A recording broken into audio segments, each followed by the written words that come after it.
नमस्कार दोस्तों। उम्मीद है आप सब अच्छे होंगे। मैं सिद्धार्थ, आपका मेंटोर, स्वागत करता हूं आपका सिविल्स डेली के इस यूट्यूब क्लासेस पर, जहां आज हम बात करेंगे यूपीएससी प्रीलिम्स और मेंस से जुड़ी कुछ इंपॉर्टेंट एंड रेलेवेंट टॉपिक पर from the Hindu editorial and op-ed section. तो दोस्तों, आज है 14 फरवरी, सोमवार का दिन है, मंडे है और वैलेंटाइंस डे है। सो बेसिकली ये रोमन कैथोलिक की एक परंपरा थी, रोम से निकली हुई ये परंपरा थी और अभी तक लोग निभाते आए हैं। सेंट वैलेंटाइंस शख्स हुआ करते थे, जिनके नाम पे ये चलता आ रहा है, ये प्रथा चलती आ रही है वैलेंटाइंस डे की। सो ठीक है, आप इस दिन का एंजॉय करते करते और हमारा ओपेड एनालिसिस का भी मज़ा लीजिए। सो हम बढ़ते हैं अपने एनालिसिस की तरफ। तो इसमें सबसे पहले हम कवर करेंगे कि मैंने कुछ क्वेश्चंस दिए थे आपको फ्राइडे को। दो तीन क्वेश्चंस थे जिसमें आपने मुझे कमेंट करके बताया कि ये आंसर्स होंगे। सो सबसे पहले तो हम ये समझते हैं कि एमसीक्यू मैंने दिया था जिसका दोनों आंसर होगा सी। ठीक है, अगर आपको कोई डाउट लगता है तो प्लीज़ आप वीडियो पॉज करिए, पढ़ लीजिए और कमेंट करके बताइए कि सर मुझे समझ में नहीं आ रहा या भैया मुझे समझ में नहीं आ रहा, ऐसा। ठीक है। नेक्स्ट, मेंस के पर्सपेक्टिव के तहत मैंने कुछ क्वेश्चंस आपसे दिया था, रिक्वेस्ट की थी कि what are the legal constitutional provisions और इम्पॉर्टेंट केस क्यों था प्रदीप जैन का और वर्सेस यूनियन ऑफ इंडिया, और ये रिजर्वेशन से रिलेटेड प्राइवेट जॉब में मैंने क्वेश्चन दिया था। तो हमारे कुछ एस्पिरेंट्स हैं जिन्होंने बखूबी लिखा है इन सारे आंसर्स को। तो आयुष ने सबसे पहले पीएन भगवती के रिपोर्ट को हाईलाइट किया है। ठीक है, तो आप रेफर कर सकते हैं and he is absolutely right. क्यों इंपॉर्टेंट था ये केस, ये जजमेंट? क्योंकि इसी जजमेंट में सुप्रीम कोर्ट ने कहा था कि जो कास्ट जो डोमिसाइल वाली सिस्टम है उसको हम एक रीजनेबल और परमिसिबल लिमिट दे सकते हैं। ठीक है, लेकिन रीजनेबल होनी चाहिए, और वो कौन बताएगा? वो सुप्रीम कोर्ट ही बताएगी, कोई स्टेट नहीं डिफाइन करेगा उसको। तो ये एक इंपॉर्टेंट जजमेंट था इस टाइम पे। ठीक है, सो वेल डन आयुष, आपकी रिसर्च अच्छी है, आपका कंटेंट अच्छा है, और दो तीन लाइन याद करनी है इस केस से रिलेटेड। ये जो आपने आखिरी लाइन लिखी है, court allowed domicile reservation with in the permissible limit. ठीक है, बहुत ज़्यादा कुछ डिटेल में नहीं पढ़ना है, जो आपने ऑलरेडी बहुत लिखा हुआ है, तो दैट्स गुड। पीएन भागवती थे इसके मुख्य कर्ता धर्ता, जस्टिस।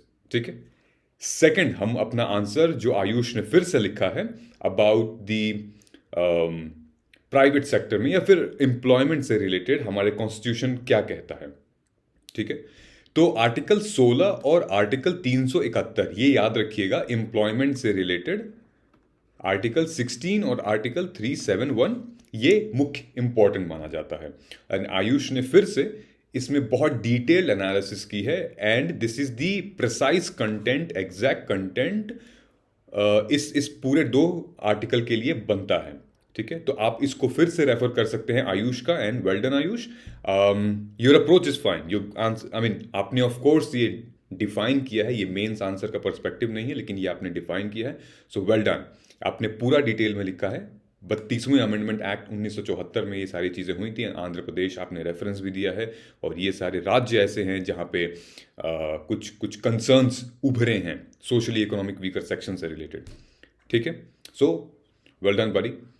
नितेश, जो अगेन हमारे एक कंसिस्टेंट एस्पिरेंट हैं जो कि डेली लिखते हैं, उन्होंने मेंस आंसर, ये जो मैंने क्वेश्चन दिया है रिजर्वेशन वाला, उस पे इनका जो क्वेश्चन है, इनका जो आंसर इन्होंने लिखा है। तो नितेश, मैं आपको एक बात बता दूं, और जो भी हमारे व्यूवर्स हैं उनको भी, कि जब भी हम मेंस आंसर लिखेंगे ना, तो हम कीवर्ड्स क्वेश्चन से ही उठा के लिखेंगे। ठीक है, हम क्वेश्चन पे आते हैं। जैसे कि अब क्वेश्चन दिया है, giving reservation is a private sector job for the locals by the state is a temporary solution. तो आप मेंशन करना कि what are some temporary solutions by the state जिन्होंने रिजर्वेशंस दी हैं। टेम्पररी सोल्यूशन आपको पता है, ये रिजर्वेशन है किसी प्राइवेट जॉब में, कोई स्कीम्स में कोई प्रेफरेंस दे रहा है। ठीक है, फिर आप लिखोगे कि नीड क्या है, मतलब बॉडी में ही ये सारी चीजें आएंगी। फिर आप लिखोगे कि need of the hour to focus. ठीक है, मतलब कि चीजें अगर आप क्वेश्चन से, कीवर्ड्स अगर आप क्वेश्चन से उठाते हो, तो एक एग्जामिनर के लिए बहुत ईजी हो जाता है और रेलेवेंट हो जाता है कि स्कैन करना, वो तुरंत चीज़ें आ जाती हैं सामने, क्योंकि एग्जामिनर क्वेश्चन एक ही बार पढ़ते हैं, बार बार वो नहीं पढ़ते हैं क्वेश्चन। आपका आंसर बार बार पढ़ते हैं, मतलब आंसर देखते जाते हैं, क्वेश्चन एक बार पढ़ते हैं। ओके, तो अगर आप कीवर्ड क्वेश्चन से ही उठा के लिखेंगे तो वो बेहतरीन रहेगा। ठीक है, अदरवाइज जो आपने चीजें मेंशन की हैं that is absolutely fine, no doubt with the content part, जो मैंने पढ़ाया था पूरा का पूरा आपने लिखा हुआ है इसमें। ठीक है, सो मूविंग फॉरवर्ड गाइस। अच्छा, एक और एस्पिरेंट है यहाँ पे हमारी, ऐश्वर्या। ऐश्वर्या कह रही है, I am working professional and I am preparing for UPSC 23, then when I should start preparing current affairs pre and mains, because I have not done for January and February, though I have been watching your videos, notes. Thank you so much for watching us and please do share in your community, in your groups. ठीक है, आप please उसको share करते रहिए। Also I like your content, time saving equally, very good.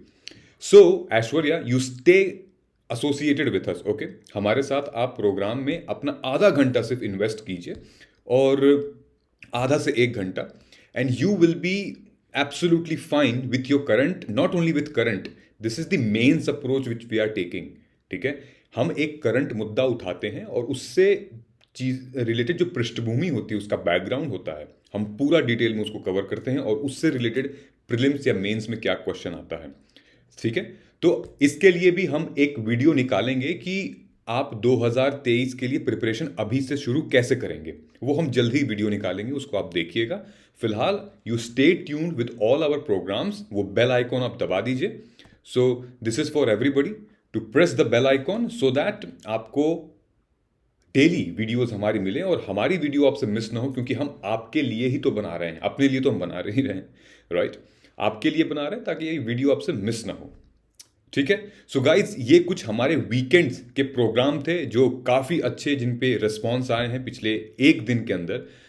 5 books that UPSC aspirant must read.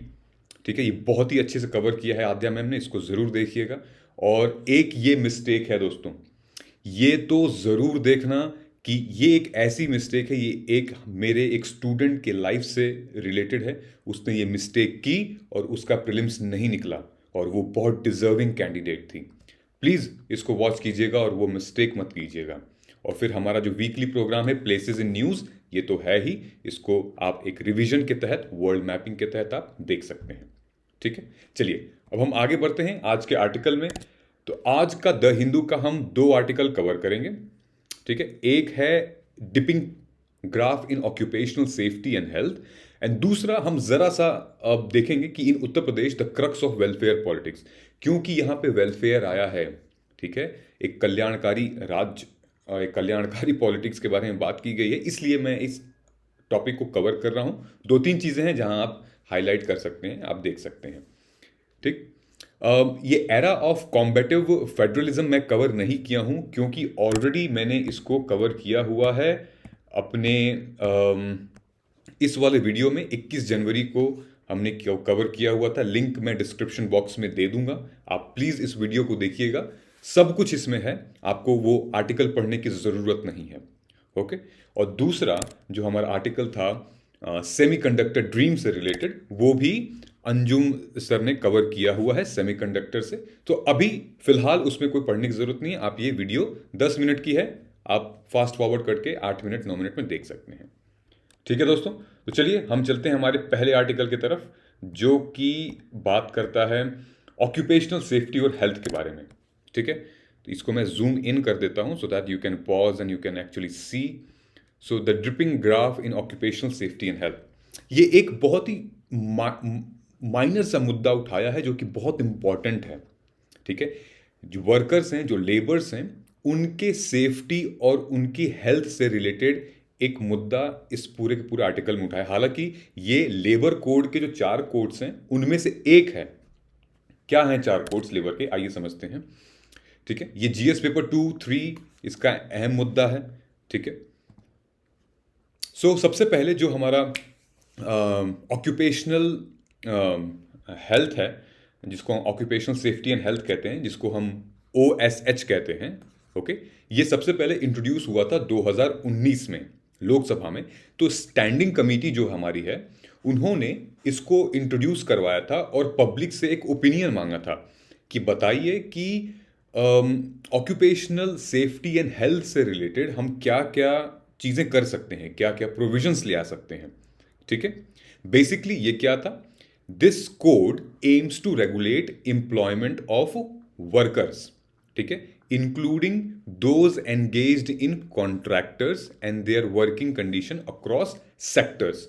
ये उन labour से related है जो कॉन्ट्रैक्चुअल जॉब कर रहे हैं, जो मजदूरी कर रहे हैं, और उन वर्कर से रिलेटेड है जो कि उस कंडीशन में कितने भी उस सेक्टर में काम कर रहे हैं। ठीक है, जैसा कि मैंने कहा, it is one of the 4 codes that are part of central labour reform agenda. पहला है वेजेस, दूसरा है इंडस्ट्रियल रिलेशन, तीसरा है सोशल सिक्योरिटी एंड चौथा है occupational social security and occupational safety, और चौथा है हेल्थ एंड वर्किंग कंडीशन। ठीक है, जब हम वर्किंग कंडीशन की बात कर रहे हैं तो क्या होगा, अमूमन बेसिक अंडरस्टैंडिंग वर्किंग कंडीशन मतलब कि एटलीस्ट आपको एक एम्बियंस मिलना चाहिए, एक सेफ्टी ऐसी मिलनी चाहिए ताकि आपके पर्सनल लाइफ में या फिर आपको कोई नुकसान ना हो। ठीक है, फॉर एग्जाम्पल लेबर हैं, ठीक है, मशीन से उनका वास्ता होता है, मशीन से रोज़ाना उनकी मुलाकात होती है, उसमें वो काम करते हैं, जो फैसिलिटीज़ होती है उसकी व्यवस्था ठीक होनी चाहिए, जिसकी वजह से उनको प्रॉब्लम होती है, हेल्थ इश्यूज होते हैं। ठीक है, तो हेल्थ एंड वर्किंग कंडीशन के बारे में ये कहा गया है।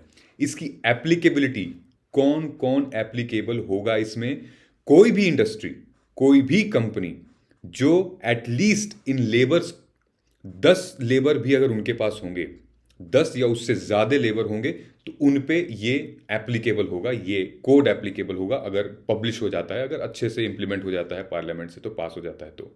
ठीक है, वो वर्कर जो कि सारे माइंस में काम करते हैं, डॉक्स में काम करते हैं, ठीक है, provide special provision for certain types of establishment, classes of employees such as जो फैक्ट्रीज में, बिल्डिंग्स में एंड कंस्ट्रक्शन साइट्स पे काम करते हैं, वो वर्कर्स। ठीक है, प्रोविजंस क्या क्या थे इसके, जो लोगों ने कहा कि इसके प्रोविजंस ये होने चाहिए कि सबसे पहले तो सेफ्टी एंड वेलफेयर प्रोविजन होना चाहिए। ठीक है, सेफ्टी एंड वेलफेयर में क्या आ सकता है, सेफ्टी एंड वेलफेयर में आपका वर्किंग आवर्स आ सकते हैं। ठीक है, खाने पीने से रिलेटेड चीज़ें आ सकती हैं, फर्स्ट एड आ सकता है, बहुत सारी ऐसी चीज़ें हैं जो कि कंसर्न पैदा करती हैं एक एक, क्योंकि वो एक रिस्की जॉब भी करते हैं एक सिचुएशन में। अगर हम देखे जाए तो अगर फैक्ट्री से रिलेटेड बात हो गई या कंस्ट्रक्शन से रिलेटेड बात हो गई, बिल्डिंग से रिलेटेड बात हो गई, तो एक एक सेफ्टी चीज़ें होनी चाहिए। ठीक है, वर्किंग आवर्स फॉर वुमेन, इसमें ये इंश्योर किया जा रहा है कि जितनी भी महिलाएं काम कर रही हैं उनको 5 या 6 बजे तक छोड़ दिया जाए, उनको घर जाने दिया जाए बिकॉज ऑफ XYZ रीजंस। ठीक है, पेनल्टी, बेसिकली ये वो पेनल्टी है जो अगर कोई मिसहैप हो गया, ठीक है, दोनों तरफ से, या फिर लेबर ने कोई गलती कर दी या फिर जो मालिक है उसने कोई गलती कर दी, उससे रिलेटेड क्या पेनल्टीज हैं इसकी। ठीक है, लाइसेंस रिक्वायरमेंट, कहा जा रहा है कि 1 registration, 1 licence and 1 tax lab, ऐसा होना चाहिए इसमें। तो ये कुछ प्रोविजंस हैं जिसको आप अब समझ चुके होंगे। ओके, चलिए आगे बढ़ते हैं। सो बेसिकली रिसेंटली अभी क्रश्ड रिपोर्ट आई थी, crushed report released by safe in India, sorry, ये आप ध्यान में रख लीजिएगा। क्रश्ड रिपोर्ट 2021 को किसने रिलीज किया था, सेफ इन इंडिया, जिसे हम SII कहते हैं, जिसका जिक्र आगे होगा। ठीक है, ये इस रिपोर्ट के आधार पे एक बहुत ही मतलब हैरत, सरप्राइजिंग फैक्ट रिलीज करती है। किस चीज से, occupational safety and health in auto sector, मतलब ऑटोमोबाइल सेक्टर। ठीक है, हालांकि इस पूरे के पूरे आर्टिकल में ऑटोमोबाइल से रिलेटेड कंटेंट बनाया गया है, लेकिन अदर देन दैट ये एक स्टैंडर्ड रीज़न है, स्टैंडर्ड कंटेंट है, जो कि हर एक इंडस्ट्रियल वर्कर, लेबर, चाहे वो कंस्ट्रक्शन हो, चाहे वो बिल्डिंग हो, चाहे वो माइंस हो, उससे सब पे अप्लाई होगा, सब पे अप्लाई होगा वैसी कंडीशन को। ठीक है, जो स्टैट्स लिए गए हैं वो ऑटो से रिलेटेड गए हैं, ऑटोमोबाइल से। सो ये कहा गया है कि occupational and safety has not received due attention from law makers and even trade unions. OSH is an existential human and labor right. This is of course labor right. ठीक है. आप एक कंपनी में जॉब करते हैं तो basic safety तो रहती है ना. ठीक है. ऐसा तो नहीं है कि आप लिफ्ट से जा रहे हैं और लिफ्ट सडनली गिर जाए. ठीक है. ऐसा तो नहीं कि आप सीढ़ियों से चल रहे हैं और सीढ़ी आधी टूटी हो, रेलिंग ना हो सीढ़ी पे, या तो आप किसी कुर्सी पे बैठे हैं, वो कुर्सी इतनी ख़राब हो कि बैठते ही आप गिर जाएं. ठीक है. कहीं इलेक्ट्रिफिकेशन ना हो, शॉक न लग जाए आपको, पानी बह रहा है और आपको, बहुत सारी ऐसी चीज़ें होती हैं जो कि एक वर्किंग एम्बियंस सपोर्ट करनी चाहिए किसी को काम करने से रिलेटेड. ठीक है. कोई खतरा नहीं होना चाहिए. सो बेसिकली इस रिपोर्ट के अनुसार ये कहा गया है कि there are 2 primary requirement to ensure safe workplace. क्या क्या है, और इन्हीं दोनों चीज़ों पे पूरा का पूरा आर्टिकल डिपेंड है. क्या क्या है? Strong monitoring inspection. ये चीज़ याद रखिएगा, अभी डिस्कस करेंगे. Strong monitoring inspection. ठीक है. इंस्पेक्शन होनी चाहिए. किस चीज़ की? फैक्ट्रीज की, इंडस्ट्रीज की, बिल्डिंग्स की, जहां पे ये लेबर्स काम कर रहे हैं. Comprehensive database to frame corrective action and policies. इतने बड़ी मात्रा में ये लेबर्स काम करते हैं, कहीं पे 500, कहीं 1000, कहीं 1200, कहीं 5000. तो एक स्टैट्स बनाना चाहिए. ठीक है. एक एक एक कॉम्प्रहेंसिव डेटाबेस की, वो उनकी लाइफ कैसे चल रही है वहाँ पे, क्या जिनको चोट लग रही, मतलब एक होती है फैटेलिटीज़, एक नॉन फैटेलिटीज़. ठीक है. जो गुजर रहे हैं काम करते करते, उनकी डेथ हो गई, कहीं से गिर गए, किसी इलेक्ट्रिक शॉक लग गया, बहुत सारे रीजंस होते हैं, ऐसे होते रहते हैं. किसी को चोट लग गई, कोई भूखा था, काम किया नहीं हो पाया, हॉस्पिटल चला गया, किसी को, बहुत सारी एक्सीडेंट्स हो गए. ठीक है. ये कुछ ऐसे डेटास हैं जिनको मेंटेन करके रखना चाहिए. किस लिए? यार डेटा रहेगा तभी तो हम पॉलिसी बना पाएंगे. आंख बंद करके थोड़ी पॉलिसी बनाएंगे. जितनी भी सरकार की नीतियां बनती हैं, गवर्नमेंट स्कीम्स बनती हैं, वो एक डेटा के आधार पर ही तो बनती हैं. ठीक है. डेटा आज के टाइम पे सबसे बड़ा वेपन है. पूरे वर्ल्ड में सबसे बड़ा वेपन है. अगर आपके पास अफेक्टिव डेटा हो, बायस्ड नहीं, अफेक्टिव जेन्युइन डेटा हो, तो आप एक बढ़िया पॉलिसी इंप्लीमेंट कर सकते हैं. ओके. सो ये कहा गया है, it becomes important then to understand the statistical profile relating to industrial accidents in India and the quality of inspection. ठीक है. मेनी शॉर्टकमिंग्स की बात की गई है. कहा गया है कि statistical concerning industrial accident are produced by labour bureau. कौन प्रोड्यूस करता है? Labour bureau of India. इस स्टैटिस्टिकल कंसर्न एक्सीडेंट्स को ये ऑल इंडिया लेवल पे रिपोर्ट पब्लिश करती है. ठीक है. It compiles and publish data on industrial injuries relating to only few sectors. वो कौन कौन से हैं? सिर्फ कुछ सेक्टर्स में ये डेटा को पब्लिश करवाया जा रहा है. वो है factories, mines, railways, docks and ports. ठीक है. But the data suffers from several shortcomings. सबसे पहले तो इट इज इनएक्सप्लेसिबल. ये एक्सप्लेन ही नहीं किया जा सकता कि why the labour bureau has not considered expanding the scope of statistic injuries in other sector. जैसे कि कंस्ट्रक्शन हो गया, प्लांटेशन हो गया, सर्विस सेक्टर हो गया. इसमें भी तो लेबर काम कर रहे हैं ना. क्यों? एमजी नरेगा में भी तो लेबर काम करते हैं. नेशनल फूड सिक्योरिटी एक्ट में भी काम करते हैं लेबर. कंस्ट्रक्शन साइट पे भी काम करते हैं लेबर. बड़ी बड़ी बिल्डिंग्स बनाने में भी काम करते हैं लेबर. राइट. तो ये डेटा क्यों नहीं इंक्लूड किया गया? तो ये एक ऑल इंडिया डेटा जब रिलीज हो रहा है तो लेबर, हर पूरे के पूरे हम इकोनॉमी को फिर लेंगे ना, सिर्फ कुछ सेगमेंट को थोड़ी लेंगे. ठीक है. इस वजह से डेटा इनएक्यूरेट है लेबर ब्यूरो का. ठीक है. दूसरी बात यहां ये की गई है कि ऐसा देखा गया है कि कुछ स्टेट्स ऐसे हैं, ठीक है, जैसे कि गुजरात, केरला, दिल्ली, तमिलनाडु, उत्तर प्रदेश, वेस्ट बंगाल, ये तो डिफॉल्टर हैं. इनका डेटा ही नहीं मिला है, रिलीज ही नहीं हुआ है. ठीक है. कुछ स्टेट्स हैं जिनकी तरफ से डेटा रिलीज हुआ है, लेकिन बहुत ही वेग डेटा है.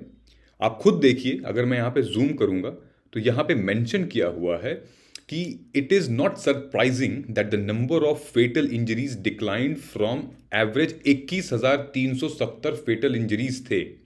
ठीक है. 2010 से 2015 में. वहीं 2016 से 2019 में मात्र 5,811. ऐसा कैसे पॉसिबल है? ठीक है. पॉपुलेशन भी बढ़ी है, इकोनॉमी भी आगे बढ़ी है, कंस्ट्रक्शन भी बढ़ा है, बिल्डिंग्स भी बनी हैं और फैटल इंजरीज कम हुई है, ऐसा पॉसिबल ही नहीं है। ठीक है, इसीलिए बहुत ड्रॉप आउट हुआ है इस आंकड़े में, क्योंकि हमारे पास स्टेट, राज्यों से फिगर नहीं आ पा रहे हैं। ये जो पूरा सेगमेंट देख रहे हो आप, डेटा ऑन स्टेट्स, बेसिकली ये एक आंकड़े बताए हैं किस स्टेट से कितना डेटा आया है और क्या उसमें कमी रह चुकी है। ठीक है, तो दो तीन चीजें हैं इसमें जो आपको नोट करने लायक हैं अगर क्वेश्चन आता है तो, ऑक्यूपेशनल सेफ्टी एंड हेल्थ का, कि इसके मेजर कंसर्न्स क्या हैं। सबसे पहला कंसर्न तो ये है दोस्तों कि अंडर रिपोर्टिंग होती है यहाँ पे। ठीक है, अंडर रिपोर्टिंग, सही तरीके से रिपोर्टिंग ही नहीं होती है। ठीक, ऐसा कहा जाता है कि underreporting is more likely to be an in case non fatality injuries than fatal. ठीक है, फैटल इंजरीज मतलब कि आदमी गुजर गया तो उसका कोई रिपोर्टिंग नहीं होगी। ठीक है, अब गुजर गया तो गुजर गया। ठीक है, लेकिन जो आदमी लगी है, जिंदा है, हॉस्पिटल में गया है, उसकी रिपोर्ट हो रही है। उसमें भी बहुत सारे रीजंस हैं, उसकी भी नहीं हो रही है कहीं कहीं जगह पे। सबसे ज़्यादा मात्रा में ये कहाँ देखा गया है? हरियाणा में। SSI रिपोर्ट के हिसाब से, among other, the massive underreporting of industrial inquiry in Haryana, ऐसा देखा गया है कि लगभग इन 2019 में there was an inspector for 487 registered factories, 487 registered factories पे एक इंस्पेक्टर है। मतलब कि एक बंदा, एक व्यक्ति, एक ऑथराइज्ड पर्सन जो कि इंस्पेक्ट कर रहा है, इंस्पेक्शन कर रहा है। अब आप ये अंदाज़ा लगा सकते हैं कि क्या अकाउंटेबिलिटी होगी और क्या रिस्पॉन्सिबिलिटी होगी उसकी। ठीक है, कितना वर्कलोड होगा, कर ही नहीं पाएगा वो इंस्पेक्शन सही से। ठीक है, द इंस्पेक्टर पर 1000 एम्प्लॉयड इन फैक्ट्री इज मियर 0.04। ठीक है, पुट डिफरेंटली, इन इंस्पेक्टर एवरी, मतलब कि 25,415 वर्कर पे एक इंस्पेक्टर। ठीक है, so the share inadequacy of the inspector system is telling. तो अंडर रिपोर्टिंग, एक उसमें इंस्पेक्टर जो इंस्पेक्ट करते हैं ये सारे फैक्ट्रीज में जाके, बिजनेस कंस्ट्रक्शन साइट पे जाके, उसकी कमी है। ठीक है, the proportion of registered factory inspected for all India decline from 36% 2008 से 11 टू 34% ड्यूरिंग 2015। ठीक है, कहा जाता है दोस्तों एक इंस्पेक्टर राज चलता है।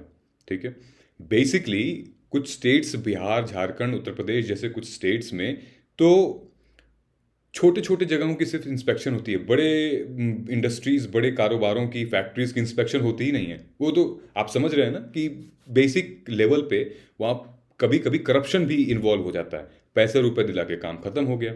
ठीक है, सिर्फ छोटी छोटी उसकी फैक्ट्रीज की इंस्पेक्शन होती है, वो भी अच्छे तरीके से नहीं होती है। इस वजह से इतना धीरे धीरे चीज़ें कंपाउंड होके एक बड़ा स्वरूप ले लेती हैं और फिर ये एक रीज़न बन जाता है, इसका सॉलिड रीज़न बन जाता है। यहीं पे लिखा हुआ है inspector Raj is a crude exaggeration. There is some merit in the criticism against the inspection system. Inspectors cannot feasibly inspect every factory. ठीक है, so they use their discretion to target easy factories to demand compromising payments. ठीक है, वो तो commission तो पता ही है आपको। खैर, many of them belong to the powerful industry group who have successfully lobbied against the inspection.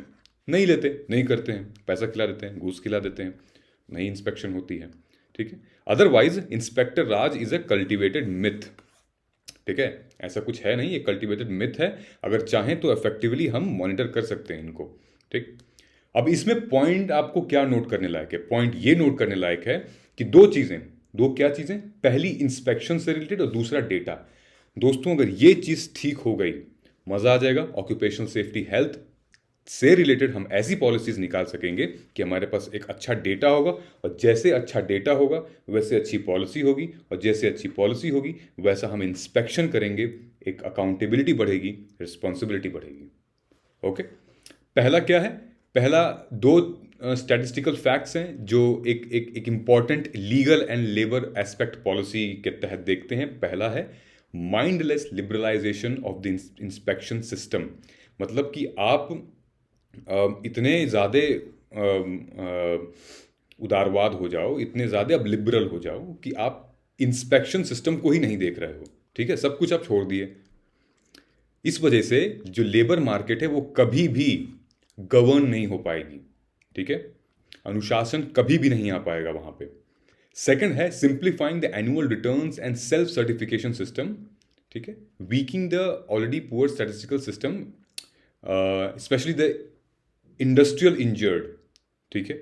तो जो डेटा है, डेटा स्पेशली किससे, जो कि इंडस्ट्रियल इंजरी से रिलेटेड है, उसको इम्प्लीमेंट करना होगा अच्छे से, ताकि ये जो बेचारे गरीब हैं, जो कि इस पूरे के पूरे सिस्टम में, पूरे के पूरे विशियस साइकिल में फंसे हुए हैं, थोड़ी सी उनको रियायत मिले, थोड़ी सी उनको हेल्प मिले राज्य की तरफ से, उस फैक्ट्री की तरफ से, इंस्पेक्शन ऑफिसर की तरफ से, ठीक है। हालांकि India has already ratified in international labour organisation conventions, labour inspection convention 1948 को 81, लेबर स्टैटिस कन्वेंशन। देयरफॉर ये लोग एक्चुअली हैं जो वायलेट, अगर ये सारी चीज़ें ना हो तो आदमी जो है, आप जो है इसके इन ऑर्गेनाइजेशन के तहत आप अप्रोच कर सकते हैं, कोर्ट में लीगल एक्शंस ले सकते हैं, ये सारे कोर्ट्स हैं, ठीक है। सो स्पेशली जो हमारा OSH कोर्ट है, ठीक है, occupational safety and health, the inspection and the labour statistical system should be renewed in the government process of framing the 2047 vision from the labour ministry, ठीक है। दो चीज़ें याद रहेगी आपको। चलिए आगे बढ़ते हैं। दो इसमें क्वेश्चंस हैं, मैंने आपके लिए मेंशन किए हैं, कमेंट करके बताइएगा। Which government body publishes the industrial accident reports और industrial injuries report all India level पे। और ये दूसरा क्वेश्चन है प्रीलिम्स का। ये मेंस के तहत एक क्वेश्चन है, थोड़ा सा अलग है, लेकिन सोशल सिक्योरिटी और सोशल वेलफेयर से रिलेटेड है। Try to comment here, labour से रिलेटेड है। वीडियो पॉज करके आराम से ठंडे दिमाग से सोचिए, फिर आगे बढ़िए, ठीक है। चलिए हम चलते हैं अपने अगले आर्टिकल की तरफ, जो कि है यूपी में काबा, ठीक है, Uttar Pradesh the crux of welfare politics, ठीक। छोटे में, संक्षेप में मैं आपको ये बता देना चाहता हूँ कि वैसे तो इस आर्टिकल को आपको पूरे पढ़ने की ज़रूरत नहीं है, मैंने कुछ चीज़ें बस निकाल के आपके लिए PPT के फॉर्म में प्रेजेंट कर रहा हूँ, otherwise no need to read this entire article, okay. So in Uttar Pradesh the crux of welfare politics, ठीक है। बेसिकली थोड़ा सा हमें समझना पड़ेगा इन पॉलिटिक्स के लिए भी, ठीक है, क्योंकि भाई डेमोक्रेटिक सिस्टम है, पॉलिटिकल सिस्टम है, इजी इन्हीं चीज़ों की वजह से भाई चल रही है पूरी दुनिया, पूरी हमारी भारत, ठीक है। तो इन चीज़ों को भी समझना ज़रूरी है, कहाँ पे क्या चल रहा है, कहाँ पे कौन सी पॉलिटिक्स चल रही है, क्या उनका स्टैंड है, क्या एजेंडा है, ठीक है। तो ये सारी चीज़ें आपको अपने मेंस आंसर में कोट करने में बहुत अच्छा रहेगा, अच्छा माना जाता है ये, ठीक है। सो उत्तर प्रदेश बेसिकली ये हॉटस्पॉट बन चुका है 2022 के विधानसभा चुनाव का। सब लोग कह रहे हैं किसकी सरकार आएगी, योगी की आएगी या फिर किसकी आएगी, कांग्रेस की आएगी। सो बेसिकली उत्तर प्रदेश में भारतीय जनता पार्टी दो जो उनका पिलर है उस पे ही वो कंसंट्रेट कर रही हैं और उस पे ही वो एडमेंट हैं, और उनको लगता है उन दो पिलर पे अच्छे से काम करने से इलेक्शन जीत सकते हैं। वो दो पिलर क्या हैं? एक है हिंदुत्व का पिलर, जो कि एक आइडियोलॉजी है, ठीक है। एक है सोशल वेलफेयर, ठीक है, एक कल्याणकारी राज्य, एक मतलब कि हम वेलफेयर करेंगे, सामाजिक वेलफेयर करेंगे। और इस पिलर के तहत ये एक पॉलिटिकल मोबाइलाइजेशन है, जिसके तहत ये कैटेगरीज बना रखी है ताकि हम ग्राउंड लेवल तक इंसर्ट कर सकें, ठीक है। तो मैं आपको संक्षेप में बता देना चाहता हूं कहानी के तौर पे। हिंदुत्व पॉलिटिक्स, देखिए हमारे देश में दो तरीके की राजनीति होती है, एक होती है कास्ट पॉलिटिक्स, एक होती है रिलीजन पॉलिटिक्स, ठीक है। तो जब रिलीजन पॉलिटिक्स की बात आती है तो यहाँ पे बीजेपी हमेशा से एक हिंदुत्व आइडियोलॉजी को लेकर चलती है। जैसे कि इन्होंने पहना हुआ है यहाँ पे सैफरन, ठीक है, एक भगवा कलर पहना हुआ है। तो ये एक यूनिफॉर्म है, ये एक ड्रेस है, ये डिनोट करता है कि ये रिलीजियसली इन्फ्लुएंस्ड हैं, ठीक है।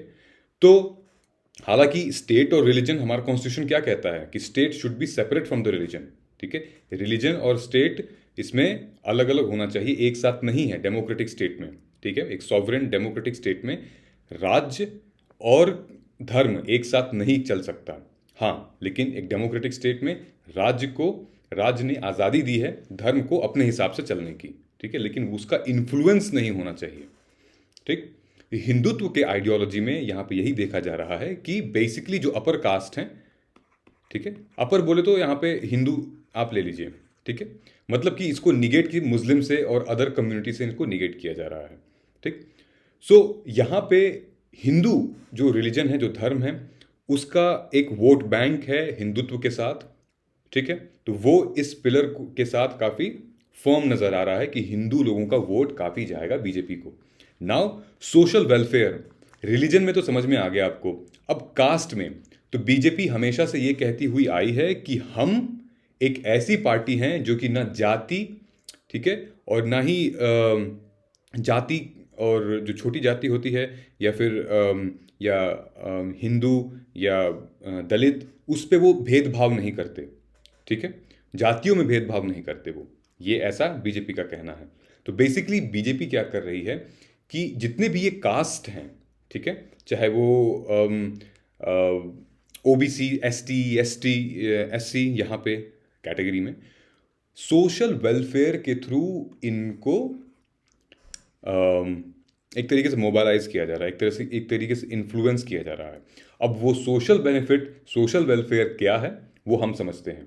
हिंदुत्व तो आप समझ सकते होंगे, ठीक है, अब सोशल वेलफेयर क्या है वो हम देखते हैं। So BJP's welfare regime centred on direct benefit transfer.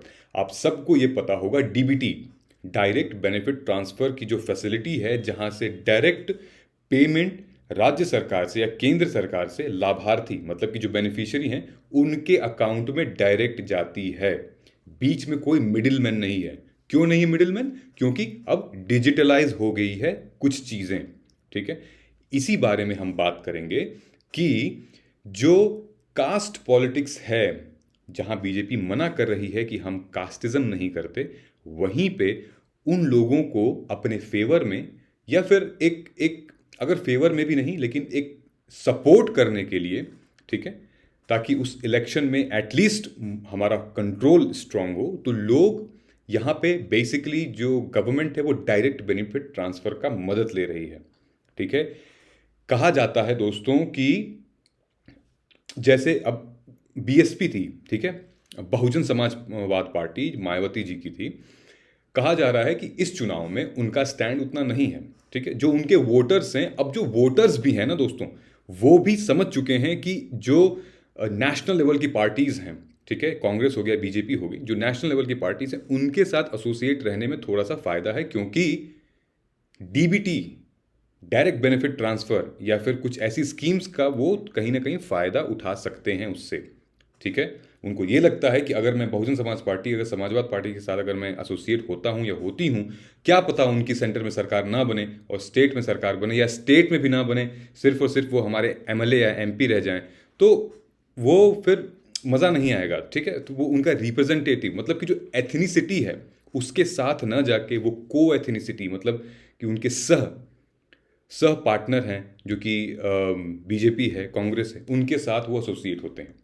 Okay, यहां पे क्या हुआ है, कुछ डायरेक्ट बेनिफिट ट्रांसफर डायरेक्ट किए गए हैं। ठीक, किस किस लिए किए गए हैं? To neutralise the basis on which successful political challenge Hindutva can be mounted. ठीक, welfare benefits have been reconceptualized to a large extent as direct benefit transfer। सबसे पहले तो हमें देखा गया है कि जन धन आधार मोबाइल, इसमें डायरेक्ट बेनिफिट ट्रांसफर किया गया था, establishing a direct connection between a state and a welfare recipient. ठीक है, जन धन आधार मोबाइल ट्रायड, ये एक ऐसी फंक्शन है, फैसिलिटी है, जहां से एक स्टेट और वेलफेयर रेसिपिएंट को डिजिटली कनेक्ट करता है ताकि वो डायरेक्ट बेनिफिट ट्रांसफर हो जाए। अब देखिए, Uttar Pradesh is directly passing money to accounts of people on 36 schemes through direct bank transfer. 36 schemes ऐसी हैं जो यूपी में चल रही हैं, उनमें डीबीटी चल रहा है, डायरेक्ट बेनिफिट ट्रांसफर।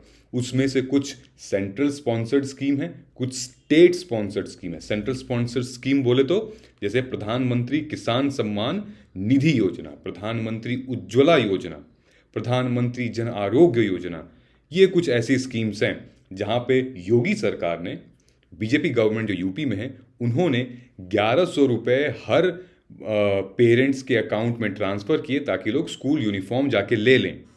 अब आप एक बात बताइए, जो गरीब तबके के लोग हैं उनको आप 1100 रुपये दिए हैं स्कूल के नाम पे, क्या आपको लगता है कि वो स्कूल का यूनिफॉर्म खरीदेंगे? क्या आपको लगता है कि वो पैसा विड्रॉ करके लिटरली वो स्कूल का यूनिफॉर्म खरीद के दे देंगे बच्चों को, जाओ तुम सरकारी स्कूल में पढ़ो? नहीं, नहीं देंगे। शराब पी जाएंगे, लुटा देंगे। हाँ, कुछ सेंसिबल लोग होंगे वो करेंगे, लेकिन हमें कुछ इफेक्टिव मेथड ढूंढना पड़ेगा। खैर, लगभग 1,000 रुपए ट्रांसफर किए गए थे 1.5 crore unorganised workers in the state. ठीक है, ठीक है, डायरेक्ट बेनिफिट ट्रांसफर आप करिए, नो डाउट, बट उसकी अकाउंटेबिलिटी और ट्रांसपेरेंसी भी आप रखिए। ठीक है, तो ये कुछ एग्जाम्पल्स हैं जो कि डीबीटी, डायरेक्ट बेनिफिट ट्रांसफर्स किए गए थे। मेरा आपसे ये सवाल है दोस्तों कि ये तो उनके पास किए गए जो अनऑर्गेनाइज्ड वर्कर्स हैं, ठीक है, या फिर स्कूल के यूनिफॉर्म के लिए। मोस्ट नेग्लेक्टेड थिंग, जो गरीब हैं, हेल्थ से रिलेटेड, एडुकेशन से रिलेटेड, आप ऐसी फैसिलिटीज बनाएं ताकि फिर उनको डायरेक्ट में मदद हो। ठीक है, पैट्रोनेज नेटवर्क, यहां जो पैट्रोनेज नेटवर्क की बात की गई है वो यही बात की गई है दोस्तों कि फॉर एग्जाम्पल मैं आपको एक सिंपल सा एग्जाम्पल देता हूं। कहा जाता है कि जो जितने भी ठेके होते हैं, ठीक है, रूरल हाईवे से रिलेटेड या इंफ्रास्ट्रक्चर से रिलेटेड, गांव में और रूरल एरियाज में, विलेज में जितने भी ठेके होते हैं ना, टेंडर निकलते हैं, बेसिकली वो जो एमएलए होते हैं, ऐसा न्यूज़पेपर कह रहा है, जो एमएलए होते हैं या फिर एमएलए या फिर उस शहर के जो डीएम होते हैं या कप्तान होते हैं, उनका अगर कास्ट सेम हो, उनका सरनेम सेम हो, तो कहा जाता है कि वो पूरा का पूरा कॉन्ट्रैक्ट उस एमएलए को मिल जाता है, ऐसा कहा जा रहा है। तो खैर हुआ है ऐसा, मतलब देखी भी गई है। ठीक है, सो अ स्टडी ऑफ 2018 प्रधानमंत्री ग्राम सड़क योजना रिसर्च में यही मिला है कि जितने भी एमएलए थे, अगर उनके डीएम या फिर एसपी, सीओ अगर सेम कास्ट के हैं तो कॉन्ट्रैक्ट उन्हीं को मिला है। तो ये एक पैट्रोनेज है भाई। ठीक है, वही मैं कह रहा था कि नेग्लेक्ट ऑफ पब्लिक गुड, ठीक है, कि पब्लिक गुड को नेग्लेक्ट किया गया है। वो कौन कौन से हैं? एडुकेशन, हेल्थ को इनको इंक्लूड किया गया, और जबकि ये सबसे बड़ा मुद्दा था इस साल में। क्यों? कोविड-19 के सिचुएशन में, जब पूरी दुनिया हिल चुकी थी और कुछ ऐसे राज्य हैं जो कि पूरी के पूरी तरह से उनका सिस्टम ही चेंज हो गया था। उत्तर प्रदेश उनमें से एक ऐसा राज्य है जहाँ पे एजुकेशन सिस्टम थोड़ा पुअर हो गया था कोविड-19 के चलते। ठीक है, गवर्नमेंट एजुकेशन, सरकारी की हम बात कर रहे हैं, और हेल्थ से रिलेटेड। ठीक, खैर वो तो मुद्दा था ही। एम्प्लॉयमेंट क्राइसिस से रिलेटेड योगी जी भी कितने सारे इंटरव्यूज़ कर रहे हैं, जो योगी आदित्यनाथ हैं, उनके सामने हर इंटरव्यू में इन 3 बातों पे क्वेश्चंस उठते ही उठते हैं, लेकिन बहुत क्लेवरली, बहुत आसानी से इन बातों का वो जवाब दे देते हैं। But these are the real facts, these are the real issues. Uniform के लिए आप 1,000 रुपये दे रहे हैं, इससे अच्छा आप एडुकेशन पे वो फैसिलिटी आप बनाइए। ठीक है, हालांकि यूपी गवर्नमेंट आजकल बहुत अच्छी चीज़ें कर रही है, ट्रेनिंग दे रही है उन टीचर्स को जो कि बिल्कुल ग्राउंड लेवल पे काम कर रहे हैं। उनको ट्रेनिंग दी जा रही है कि कैसे बच्चों को पढ़ाया जाए, कैसे जो बच्चे नहीं आ पा रहे हैं स्कूल में उनको लेके आया जाए, घर से इंसेंटिवाइज कर रही है। ये कुछ ऐसी चीज़ें हैं जो कि काबिल तारीफ है। सो देयर आर थिंग्स, अब आप समझ चुके होंगे 2 पिलर्स जिस पे काम चल रहा है, वो है DBT, direct benefit transfer for social welfare politics. ठीक है, और पहला है हिंदुत्व। ठीक, इससे रिलेटेड मेंस का क्वेश्चन है, आप कमेंट करके ज़रूर बताइएगा कि क्या फ्लॉ है हमारे वेलफेयर स्कीम में, जो कि मतलब मज़ा नहीं आ पा रहा है, इम्प्लीमेंटेशन नहीं हो पा रहा सही से। ठीक है, तो आप इसको कमेंट करके बताइएगा, हम कल डिस्कस करते हैं ये सारी चीज़ें। ओके, तब तक दोस्तों आप अपना ख्याल रखिए, और उम्मीद है कि आज कॉर्पोरेट एनालिसिस आपको समझ में आया होगा। इन केस अगर आपको कोई डाउट होता है तो वीडियो पॉज करके कमेंट करके बताइए, हम आपका आंसर कल रिव्यू करेंगे जैसे हमने आज रिव्यू किया है। मिलते हैं हम कल के एनालिसिस में, तब तक जय हिंद।